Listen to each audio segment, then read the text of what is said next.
তারপরে বাংলাদেশের প্রবেশ করে থানা মুক্তিযোদ্ধা কমান্ডার তৎকালীন কবির আহমেদ সাহেবের কাছে আমরা তিনজন, আমার ব্যক্তিগত অস্ত্র ছিল এসএলআর, 100 রাউন্ড গুলি, একটা গ্রেনেড, এগুলা নিয়ে তারপরে আমরা থানা 2 নম্বর সেক্টরে বললাম।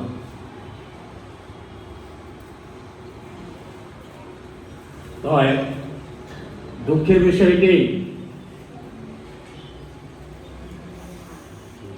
ব্রিটিশরা কি করে গেছে, পাকিস্তানিরা কি করে গেছে,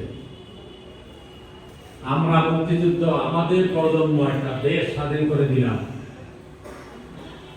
আজকে এই দেশটা কি অবস্থায় পৌঁছেছে প্রত্যেকে বিবেকের কাছে প্রশ্ন করেন। এই জন্যই দেশ স্বাধীন করেছিলাম। একটাই প্রশ্ন, কি জন্য যুদ্ধে গেলাম, কি জন্য এই দেশ স্বাধীন হলো? এদেশের জনগণের কি মুক্তি হয়েছে? স্বাধীনতা থেকে বেরিয়ে আসতে পেরেছে? দারিদ্র বেড়েছে না কমেছে? ব্রিটিশরা তাদের সম্পদ নিয়ে গেছে ব্রিটিশে, পাকিস্তানিদের নিয়ে গেছে পাকিস্তানে।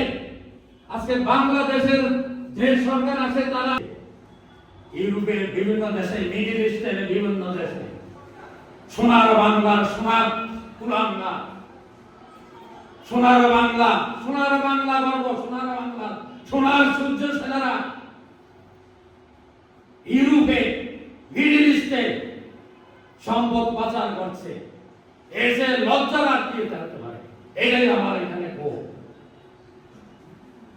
এটাই আমার কাছে আমার প্রশ্ন।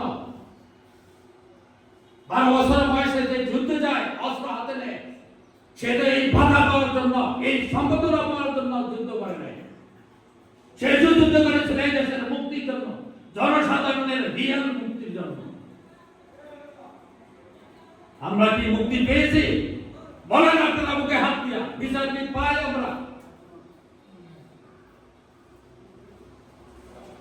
আজকে কি দেখছি?